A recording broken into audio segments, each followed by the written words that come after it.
Welcome to tutorial 16.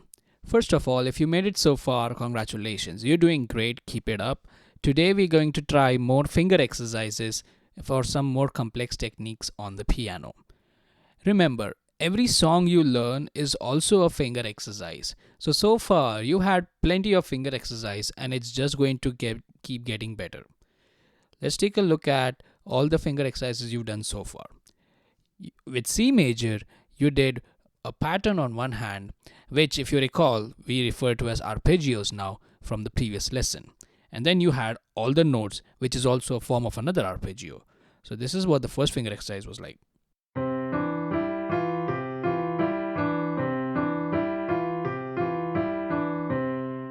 Then the second exercise went the other way around.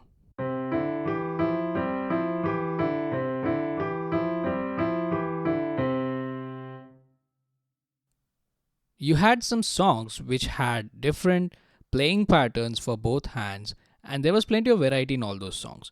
For Twinkle Twinkle, you're playing the same notes on both hands. For Cafe Vienna, you had a part of a broken chord being played like an arpeggio. For Happy Birthday, everything was block chords.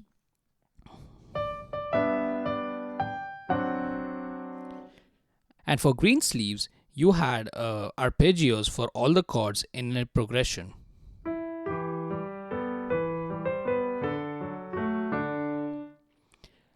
All of these are playing techniques, and all of these are used in one way or the other in composition for various musical pieces. All of the things that you learned so far were mostly used in piano as an instrument, but they can be broken down in other instruments also to be components of a whole song. Moving on to today's finger exercises, we're going to do something that we refer to as playing octaves. So take your hand on C with the first finger, try to stretch it out and reach the next C. This is called playing the octaves for a single note, and you have C and the next C being played together. This can be done on the left hand as well. Take your last finger on the C note and the next first finger on the next C note. What you're going to do for this exercise is try to move the right hand octaves for all the notes that you used to play in the first exercise. So you'll do C, you'll do D, E, F, G. Then you'll come back to F, E, D, C. All the while when you're doing this, you're going to have the whole octave being played on the left hand for the duration of that one cycle. So one cycle would be this.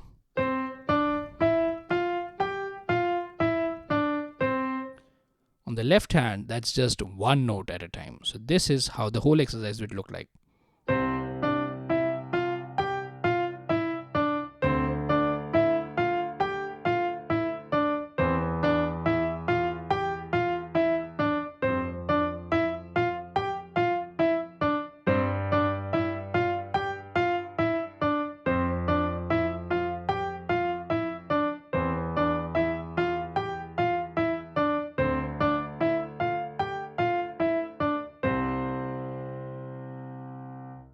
You can keep doing this over and over again till playing octaves feels comfortable.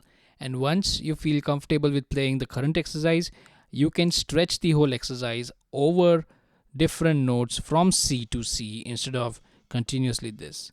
So you could do C, E, G, E.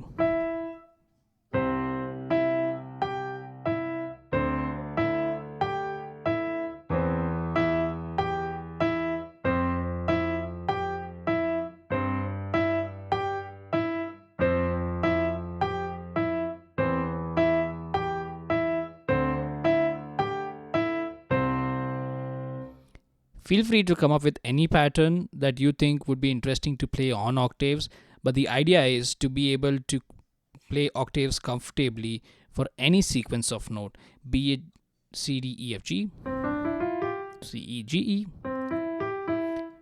or even further along the octave.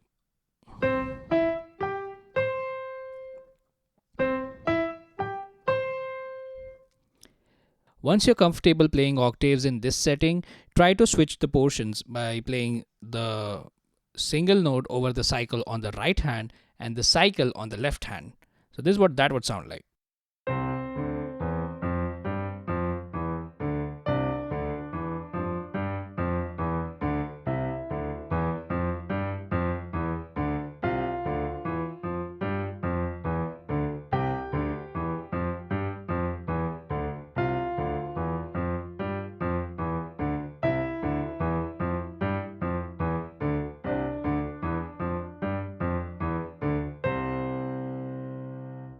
Doing it in both the ways will improve dexterity and make you more flexible on being able to play any part on any hand and at the same time.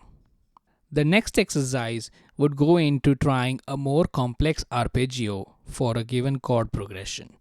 So take the C major chord, but instead of just the three notes that you have, you will be adding a fourth note, which is the next C. Since you're playing the same notes of the chord, it is still the same chord, it just has more notes. Here, you are required to have fingers stretched out, but also using the fingers in between. So, this is what C major's arpeggiated chord would sound like.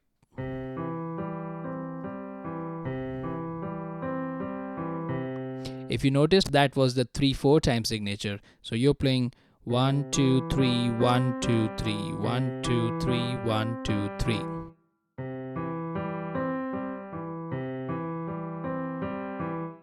Then you're going to go to the E minor chord, but not the natural progression, the inversion, where it starts with B, then you have E, G, and B again.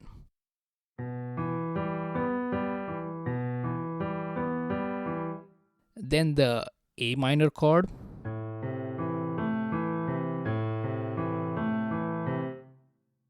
G major, but only one time, and then F major, only one time. And then you come back to C. So this is what the exercise would look like for the left hand.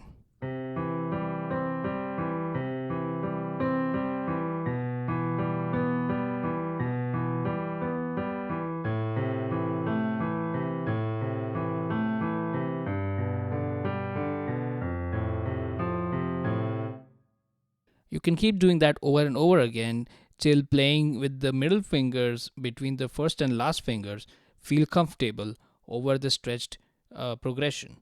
You are playing the same chords, you're just adding another note, which is the next octave's root note. It still is the same chord, nothing changes. This progression is also fun to play. It's used in a lot of pop songs as well. So, see if you can recognize any other song that has a progression like this.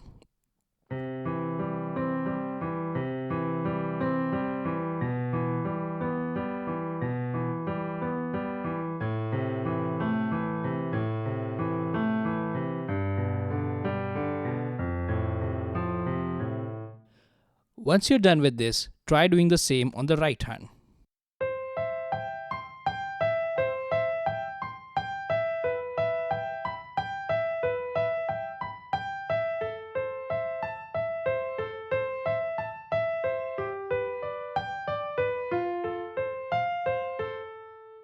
You might have noticed some finger changes when I was playing C major and then I went to E minor. In the E minor, instead of the third finger, I was playing the G note with the fourth finger. That's because it becomes difficult for me to stretch these two fingers over three notes, have one note available for nothing, and then play the B note again with the last finger. Instead, I would just have this stay in the air, and this one will be playing the G note. This gives my fingers extra strength to play it properly, and I'm not stretching too hard at the point of injuring myself. Again, on the right hand, this is what it would sound like.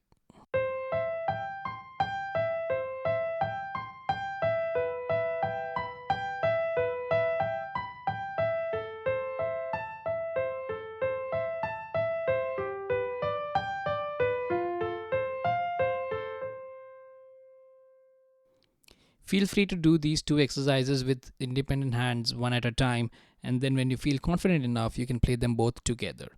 This is an exercise for playing arpeggios over the octaves, so you don't really have to stick to the progression that I just showed you. You could make your own as well. Just make sure that they are not jumping too much in finger numbers, which might disrupt the flexibility portion of this exercise, because that's the real goal. What you really want to be able to do at the end of this exercise is play arpeggios over an octave length of chord easily without strain on your hands. So try them out on both hands and try to come up with your own progressions also to make it more interesting. See you in the next lesson.